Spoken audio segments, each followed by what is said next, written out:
하나님 말씀 가지고 우리 함께 탑이 됩시다. 옆 사람한테 한번 인사합시다. 탑이 됩시다. 탑이 됩시다. 저희 바라기는 여러분들이 어떤 여러분들의 일터에서 좀 탑이 되었으면 좋겠고, 또 2019년 여러분들이 신앙생활에서도 좀 탑이 되었으면 좋겠다. 그런 의미에서 이 세상에서 가장 멋진 엄지손가락을 딱 치켜 세우면서 옆 사람한테 탑이 되세요. 시작. 탑이 되세요. 탑이 되십시오. 그럼 여러분들 참 올해 힘들고 또 어려운 일들이 많이 있죠. 아마 여러분들 뭐 사업이나 또 가정이나 여러 가지 일들이 참 힘들고 어려운 일들이 많이 있을 텐데, 지금 내가 힘들다면 한번 따라합시다. 잘하고 있는 겁니다. 잘하고 있는 아무것도 안 하는 사람은 힘들지 않거든요. 무언가 자꾸 하려고 하는 사람들은 힘들어요. 뭔가 좀 열심히 하려고 하고 무언가 좀 하려고 할 때 그게 내 맘 같지 않거든요. 하지만 그것 때문에 스트레스도 받고 내 몸도 정신적으로도 힘들지만, 그게 뭐 하는 거예요? 내가 잘하고 있는 거. 내가 지금 뭐 하고 있다고요? 잘하고 있다. 그래요. 자기 스스로를 가슴을 정말 토닥토닥 한번 해주세요. 잘하고 있어. 잘하고 있어. 잘하고 있어. 탑이란 뭘까? 그 사전을 찾아보니까 순서의 맨 처음이래요. 그리고 또는 정상이나 선두, 또 신문 지면에서 어떤 가장 눈에 잘 띄는 최상단에 해당하는 것을 탑이라고 표현을 하더라고요. 근데 우리는 사실 자신의 분야에서 탑이 되기를 원하죠. 저도 이 목회에 있어서 탑이 되기를 원하고 있어요. 언젠간 되겠죠. 아멘은 아무도 안 하는 걸 보니까 너는 안 된다. 그래도 할 거예요. 여러분들이 안 된다 하더라도 저는 할 거예요. 그리고 또 여러분들 각자의 삶에서 무언가 또 그렇게 하기 위해서 열심히 살아가고 있습니다. 그런데 성경이 말하는 탑은 우리가 생각하는 그 탑과는 조금 다른 것 같아요. 오늘 본문의 말씀을 보면 요셉의 이야기가 나오는데, 저는 오늘 이 요셉의 이야기를 통해서 진정한 탑이 어떤 사람인가를 함께 좀 나눠보고, 또 그러한 사람이 될 수 있도록 여러분께서 함께 노력할 수 있는 시간들이 좀 되었으면 좋겠다. 한번 생각해 볼 수 있는 시간들이 좀 되었으면 좋겠다라는 생각이 있어요. 요셉의 생애도 이 세 단계로 나눌 수 있습니다. 제가 이렇게 나누는 거 좋아하잖아요. 모세의 생애도 뭐 태어나면서 이집트의 왕자로서의 삶을 살던 시대가 있었고, 또 하나님께 쓰임받기 위해서 연단받았던 그 광야의 시기가 있었죠. 그래서 어떻게 보면 요셉의 시기는 태어나면서부터 40살까지는 이집트 왕자, 41살부터 80세까지는 광야 생활에서 광야 대학을 다니면서 거기서 연단하고 배우고, 그 다음에 81세부터 120세까지 죽을 때까지 하나님께 쓰임받았던, 이스라엘의 지도자로 쓰임받았던 시기가 이렇게 세 시기로 있다면, 요셉의 생애도 세 시기로 나눌 수가 있어요. 태어나면서부터 그 사춘기의 소년에 이르는 그 17세가 엄밀히 말하면 형들에게 이제 죽을 위기에 처해가지고 그 이집트 상인에게 팔려갔던 시기가 17살입니다. 그리고 그 이제 자신의 삶에서 이제 고난과 정말 어려움을 많이 겪으면서 정말 지냈던 그 고난의 시간이 17세부터 30세였고, 비로소 31세부터 총리가 되어가지고 죽을 때까지 하나님께 쓰임받던 기간이 바로 그 기간인데, 이 요셉이 첫 번째 시기를 살펴보면 요셉이 가족 안에서 어떤 변화를 겪었던 시기였어요. 그러니까 요셉의 가정은 별로 어떻게 보면 참 좋은 가정은 아니었던 것 같아요. 요셉의 가정이 별로 좋은 가정이 아니었다면 어떤 가정이었을까? 여러분들 생각해 보세요. 요셉의 아버지가 누구죠? 야곱입니다. 보면 성경에 보면 야곱은 맨날 아브라함의 하나님, 이삭의 하나님, 누구의 하나님? 야곱의 하나님. 이런데 야곱의 가정이 별로 안 좋았을까? 한번 생각해 보세요, 여러분들. 야곱은요 4명하고 결혼을 했잖아요. 그렇죠? 자식이 많았어요. 12명. 근데 이게 어떻게 보면은 막 이복 동생이잖아요. 오늘 여러분들 이 시대랑은 좀 다를 수는 있겠지만 나 말고 다른 여자가 또 있고, 또 다른 여자가 또 있고, 다른 여자가 또 있고, 거기서 나온 자식이 또 있고, 그렇죠? 그 얼마나 좀 괴롭고, 이게 정상적인 가정은 아니라고 보이겠죠, 그렇죠? 그런 가정에서 살고 싶으십니까? 우리 남자들은 끄덕끄덕 알고 있어. 여러분들 그거 힘들어요. 그렇죠? 힘들잖아. 얼마나 힘들겠어. 옛날에 이 왕들 보면 참 피곤했을 것 같아. 그렇죠? 제가 보니까 한여장도 살기도 힘든데 우리 안에 없죠? 우리 한여장도 살기 어려운데 몇 여자랑 같이 살아. 자식도 키우는 게 쉽지 않은 것 같아요. 그러니까 어떤 시샘이 있었던 가정 아니었어요. 그렇죠? 요셉이 가장 힘들었던 게 뭐예요? 이 요셉이 특별히 그 야곱이 사랑하는 아들이었어요. 그래서 다른 형들로부터 어떤 시기를 받으면서 여러분들도 그런 사실 보면 여러분들 가정에서도 복잡 다단한 일들이 많이 있잖아요. 아마 참 말 못할 많은 여러 가지 어려움들이 있을 텐데 그러한 태어나면서부터 특히 이제 민감했던 그 17세의 그 사춘기 시절 때 그런 가정의 여러 가지 이런 미묘한 부분들은 참 어떻게 보면 힘들고 어려운 과정 중에 하나가 아니었을까라는 생각. 그렇기 때문에 어떻게 보면 요셉도 너무나 아직은 미숙했기 때문에 너무 어렸기 때문에 그냥 자기가 좋은 옷 입으면 좋은 옷 입고 막 자라나고 그렇죠. 그러다가 뭐 꿈 얘기하다가 갑자기 막 네가 나의 뭐 이렇게 주인이 되려고 하느냐 왕이 되려고 하느냐 그래가지고 미움을 받아가지고 형들한테 버림을 받고 죽을 위기에 처하게 되는 시기가 바로 첫 번째 시기 아니겠습니까? 그때부터 고난이 시작되는 시기인 것 같아요. 두 번째 시기 보면 이때부터 어떻게 보면 고난의 시기인데 요셉이 노예로 애굽에 팔려가서 억울하게 감옥 생활을 합니다. 처음에 이집트에 갔을 때 보디발의 집에서 가정총무로 참 잘 지냈던 것 같아요. 그런데 거기에 모함을 경험하게 되죠. 그래서 그때부터 감옥에 갇히면서 시련과 고난의 시간을 맞이하게 되는데 참 대단한 건 요셉이 그 고난의 시기조차 그냥 커트로 보낸 것이 아니라 그 고난의 시기조차도 한결같이 성실함으로 이겨냈다라는 것이 중요한 것 같아요. 세 번째 시기가 30세 이후부터 죽을 때까지인데 요셉이 애굽의 총리가 되어가지고 어떻게 보면 자신이 권력을 갖게 되었다라는 얘기는 힘이 있다라는 거잖아요. 힘이 있다라는 것은 그동안 내가 받았던 모든 서름과 모든 어려움을 다 갚아버릴 수 있는 능력이 있다라는 거 아니겠습니까? 그동안 내가 힘들고 어렵게 살았으니까 난 이제부터 그냥 그냥 부귀영화를 누리면서 살아야지, 모든 것들을 다 누리면서 살아야지, 모든 쾌락을 다 즐기면서 살아야지 할 수 있었음에도 불구하고 그렇게 하지 않았고 나를 해하려고 했던 사람들에게 어떻게 보면 억울함을 다 복수할 수 있는 기회가 있음에도 불구하고 그렇게 하지 않고 오히려 용서하고 다른 사람을 더 축복할 수 있는 그런 축복의 사람으로 바뀌었다는 것. 제가 이 요셉의 생애를 보면서 성경이 말하는 탑, 정말 성경이 말하는 탑이란 어떤 사람인가? 첫 번째는 이 사람입니다. 탑, thinking, 생각하는 사람이라는 거예요. 어떤 것을 생각하는 사람입니다. 요셉의 삶은요, 고난의 삶이라고 할 수가 있어요. 여러분들 생각해 보세요. 하나님께서 성경의 인물을 보면 한결같이 사용하시고자 하는 어떤 패러다임이 있어요. 하나님께서 처음에 부르시죠. 그리고 무엇을 주시냐면 쓰시기 전에 반드시 무엇을 주셔요? 고난을 주셔요. 역경을 주신다.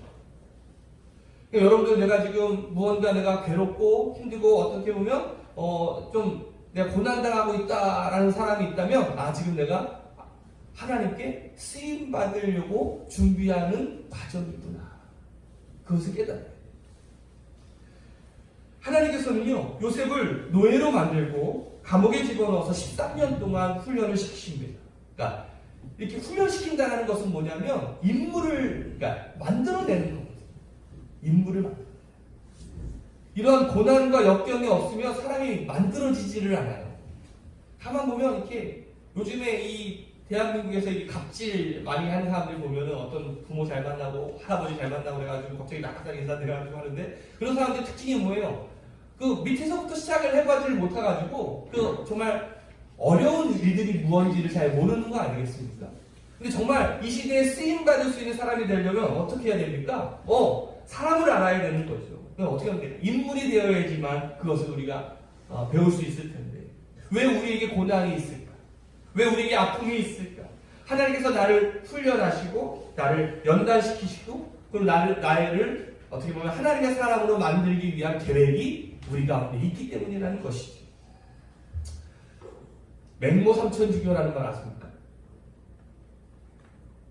강민아, 맹모 삼천지교가 뭐지? 아 몰라? 대학생들 동근아, 맹모 삼천지교가 뭐지? 아 잠시만요. 민호야, 맹모 삼천지교가 뭐지? 맹자의 어머니가 그래. 그 맹자의 어머니가 그렇죠? 그 자신의 교육을 위해서 3번을 이제 이사를 합니다. 첫 번째 갔던 데가 혹시 기억나십니까? 첫 번째 갔던 데가? 아니에요. 아이고, 뭐 하는 곳이었어요? 네. 장례하는 곳이었어요. 그리고 두 번째 갔던 데가 어디였죠? 시장이었어요, 시장. 골라 이렇게 시장이었고, 세 번째 갔던 데가 어디였죠? 학교 서당에 가서 했더니 거기 이제 뭐 처음에 장례식 갔더니 아들내미가 계속 아이고만 하더라. 그래서 두 번째 이사를 갔더니 거기서는 골라 요거만 하더라. 세 번째 서당에 갔더니 그때부터 공부를 하더라.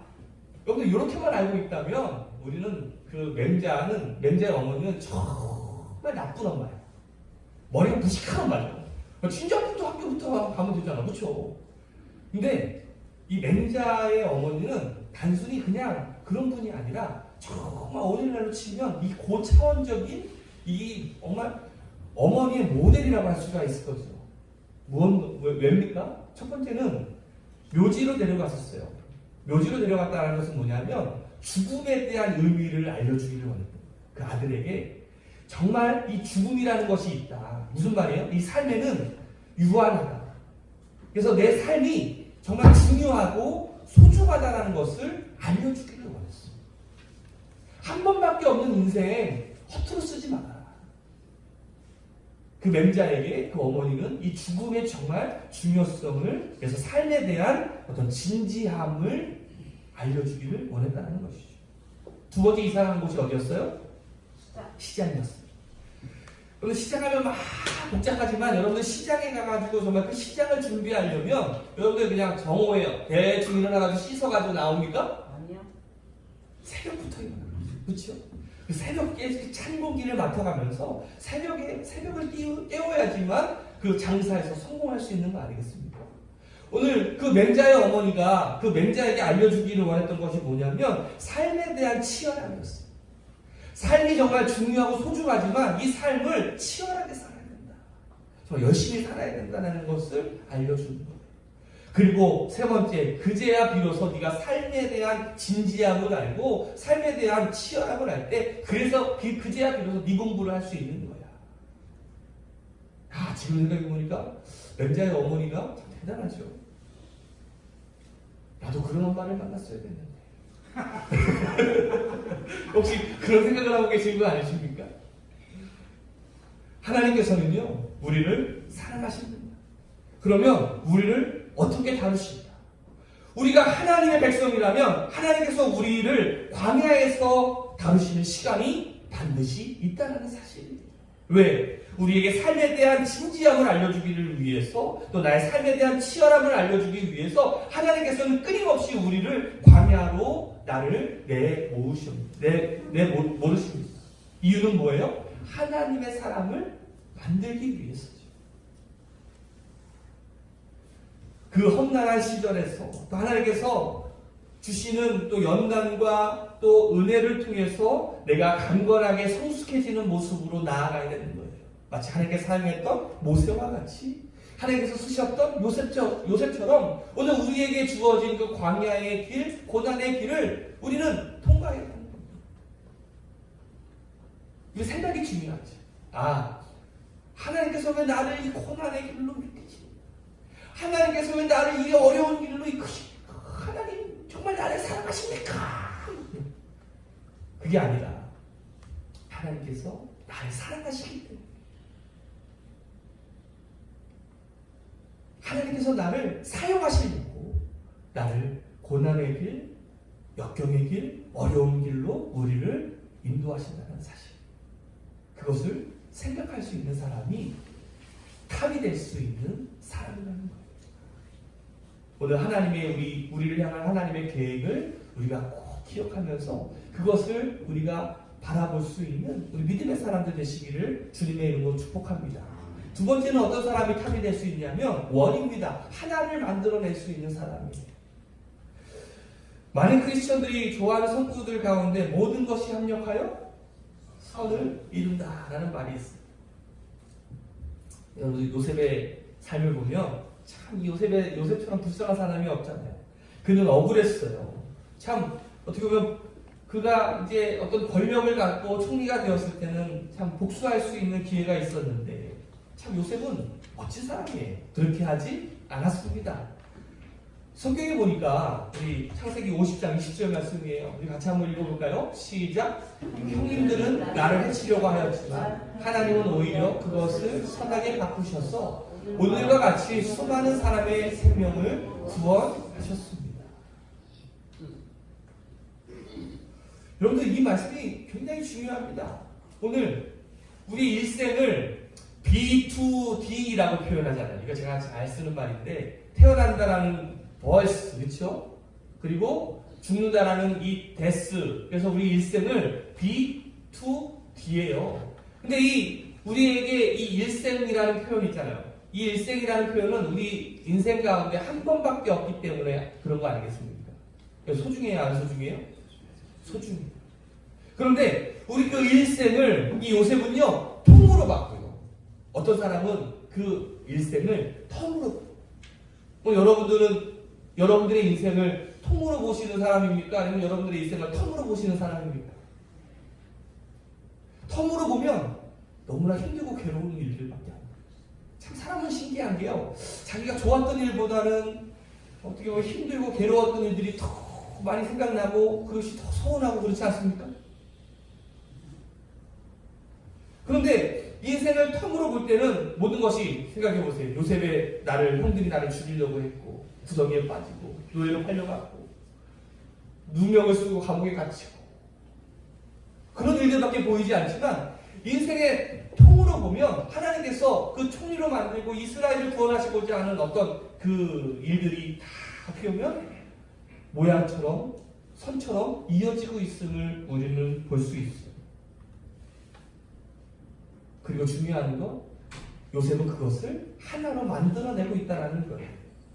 가장 중요한 원칙은 우리 일생이 하나님께 가고 있다는 그 하나를 만들어내는 인생이고 그 하나를 만들어내기 위해서 많은 사람들과 함께 어떻게 보면 내 원수까지도 날 축복하고 그 사람과 함께 할 수 있는 사람이 바로 우리가 탑이 될 수 있는 사람이라는 것이죠.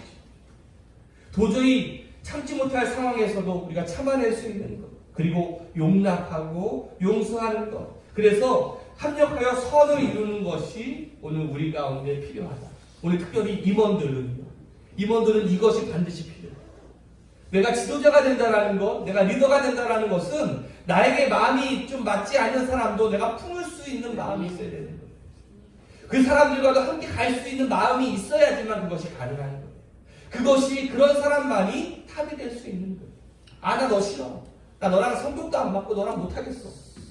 난 너랑 안 갈래. 과연 그 사람은 누구나 갈 수 있을까? 그러한 조직은 어디를 갈 수 있을까?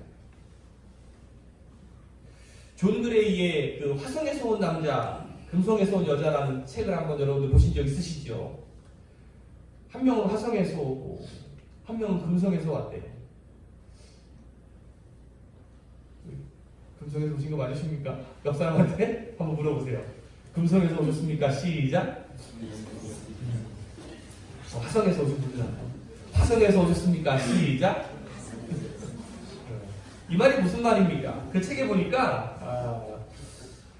화성에서 살고 있던 남자들이 어느 날 금성에서 살고 있는 아름다운 여자들을 발견하고 금성으로 날아갔어요.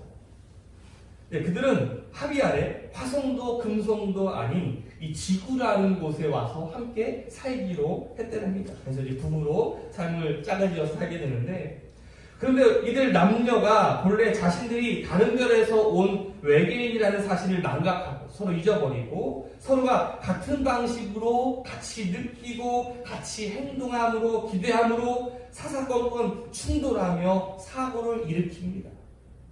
예를 들면 남자는 문제가 생기면 어떤 해결책을 먼저 제시하고 여자는 보살핌을 먼저 제공하려고 합니다.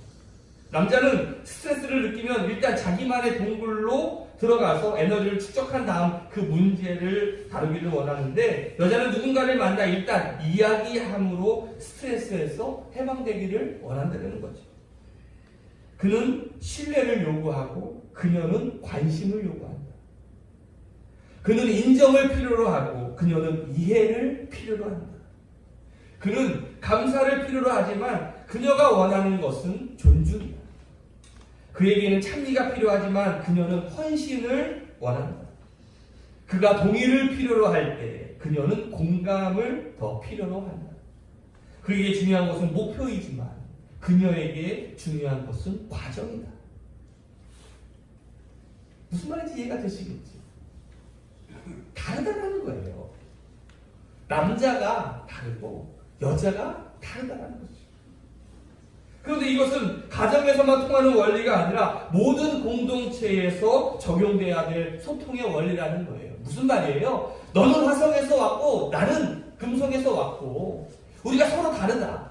다르다는 것이 틀리다는 것은 아니잖아요. 다르다는 것이 그 다름을 인정하고 그것을 하나로 만들어낼 수 있는 사람이 오늘날 성경이 말할 수 있는 탑이 될 수 있는 사람이라는 것이. 저는 우리 여러분들이 그러한 사람 되시기를 주님의 이름으로 축복합니다. 그래서 우리 선운한 공동체가 다양한 각양각색의 사람들이 모여있지만 서로 하나를 만들어낼 수 있는 그러한 리더가 될 수 있는 그러한 믿음의 사람들 되시기를 주님의 이름으로 축복합니다. 세 번째로는 프라미스입니다. 약속입니다. 약속을 기억할 수 있는 사람이 탑이 될 수 있는 사람이에요. 요셉하면 요셉의 별명이 뭔지 아십니까? 꿈쟁이입니다. 꿈쟁이. 요셉은요, 꿈 때문에 성공했고요. 사실 꿈 때문에 고난과 어려움을 경험했던 사람이에요. 이 꿈 때문에 형들에게 종으로 팔려가잖아요. 또 꿈 때문에 감옥에 나와가지고 이 이집트의 왕 바로 앞에 설 수 있는 기회를 얻게 되지 않습니까? 요셉은 꿈의 사람이라고 할 수가 있을 거예요. 그럼 출애굽기 13장 19절 말씀 한번 읽어볼까요? 시작. 요셉이 이스라엘 자손에게 엄숙히 맹세하게 하며 하나님이 틀림없이 너희를 찾아온 터이니 그때 너희는 여기에서 나의 유고를 가지고 나가거라고 말할지 때문이다. 요셉이 먼저인 사람입니까? 모세가 먼저인 사람입니까? 누가 먼저 태어난 사람이에요? 모세가 한참 전에 태어난 사람이죠, 그렇죠? 근데 모세가 한참 전에 태어난 사람일까요? 요셉이 한참 전에 태어난 사람이죠. 요셉이 이제 이집트의 총리가 되고 난 다음에 죽어요. 죽은 다음에 그때 출애굽기 처음에 보면 이제 요셉을 알지 못하는 사람들이라는 이야기, 바로의 이야기가 나와요. 그러면서 그때부터 이스라엘이 이집트의 종이 되죠. 노예가 됩니다. 그래서 그 종살이 힘들어하던 그 많은 사람들, 이스라엘 사람들을 구원하시기 위해서 하나님께서 택하셨던 사람이 누구예요? 모세예요. 무려 80년의 시간이 흐르는 거죠. 그러면서 그 모세가 이제 비로소 여러 가지 여러분들 10가지 제안도 있고 수많은 우여곡절 끝에 이제 결국 이스라엘 백성들이 이끌고 나갈 때 그때 누구를 데리고 나가냐면 요셉을 데리고 나가요. 요셉이 그때까지 살아있었을까요? 아니죠. 오늘 이 말씀이 그거예요. 모세는 요셉의 유고를 가지고 나왔다. 오늘 우리가 아까 전에 우리가 본문의 말씀에 요셉의 유언이 있어요. 26절 말씀에 보면 요셉이 100열살에 세상을 떠나니 사람들은 그의 시신에 방부제향 재료를 넣은 다음에 이집트에서 그를 입관하였다. 그 시신이 이집트에서 입관했지만 그 입관을 묻지는 않았던 거야. 왜? 하나님께서 약속하셨던 그 땅을 위해서 그 요셉을 데리고 나가는 장면이 바로 오늘 출애굽기에 나왔던 이 장면이에요. 근데 여러분 생각을 해보세요. 사실 그 유골이라는 자체가 뭐가 그렇게 중요할까? 하지만 요셉은 이스라엘 백성들에게 그들이 하나님의 약속의 말씀을 잃지 않도록, 무슨 말이에요? 꿈을 잃지 않도록 자기 시신을 매장하지 못하게 했다는 거예요. 이 말은 무슨 말이냐면 요셉은 이스라엘 백성들에게 그 꿈을 유산으로 남긴 사람이라는 것이. 어떤 꿈이에요? 하나님을 향한, 하나님을 위해서 예배할 수 있는 그 가나안으로 이스라엘 백성들에게 꿈을 주었던 것. 그 하나님을 예배할 수 있는 그 자리.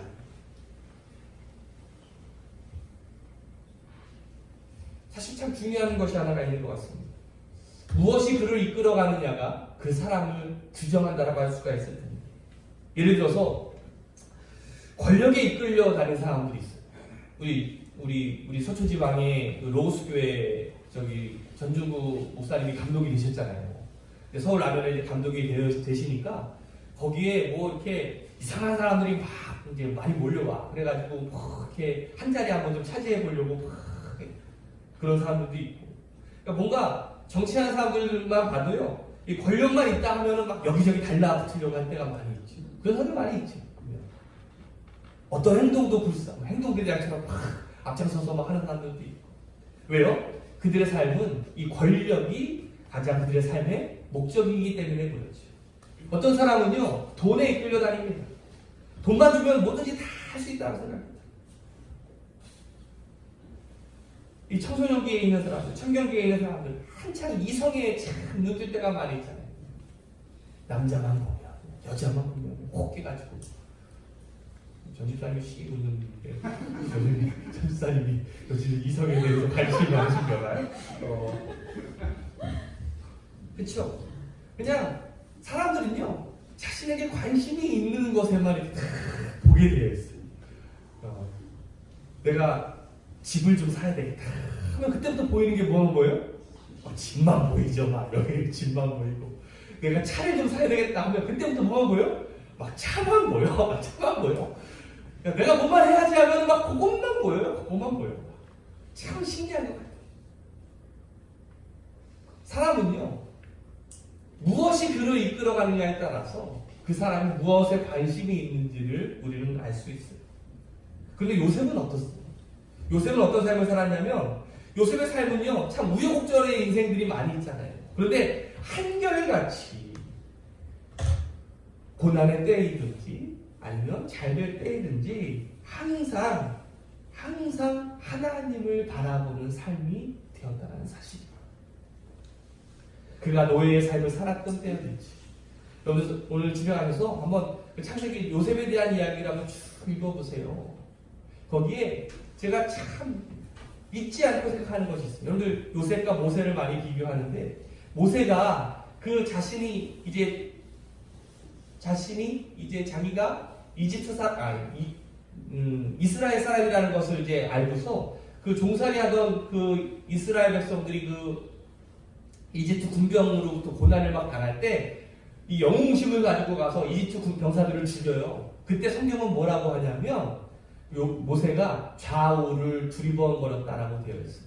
무슨 말이에요? 다른 사람을 의식했다라는 것이죠. 그런데 그 요셉이 보디발의 집에 가서 이제 일할 때, 그때 보디발의 아내가 이 요셉을 막 유혹하잖아요. 그때 성경은 뭐라고 표시하고 있냐면 그때 아무도 없었다라고 표현하고 있어요. 무슨 말이냐면 요셉은요, 다른 사람을 의식하면서 살았던 삶이 아니라는 거예요. 항상 어디를요? 하나님을 의식하는 삶을 항상 살았다는 거예요. 그것이 고난의 삶을 살았던지 아니면 잘 되는 때를 살았던지 간에 한결같이 그 하나님을 의식하는 삶을 살았다는 것이, 하나님이 나에게 주셨던 그 약속, 그 하나님이 나를 통해서 이루신 그 언약을 바라보면서 한결같이 내가 잘 될 때든지 아니면 안 될 때든지 한결같이 하나님을 바라보는 인생이 되었다는 것이죠. 여러분은 어떻습니까? 잘 되면 그때 좀 신앙생활 열심히 하려고 하십니까? 안 되면 신앙생활 때려치시려고 하십니까? 저는 오늘 여러분들의 마음속에 필요한 게 뭘까요? 오늘 하나님의 약속을 바라보면서 그 하나님이 나에게 이 일생 가운데 우리의 일생을 통으로 보시는 하나님이시잖아요. 때로는 그 과정 가운데 어려움도 있고 안 될 때도 있지만 그래도 한결같이 하나님의 약속을 바라보며 반드시 하나님께서 우리에게 주시는 그 승리를 바라보면서 나아갈 수 있는, 그 언약을 바라보면서 나아갈 수 있는 우리 새로남교회 성도들 되시기를, 특별히 우리 새로남교회 임원들 되시기를 주님의 이름으로 축복합니다.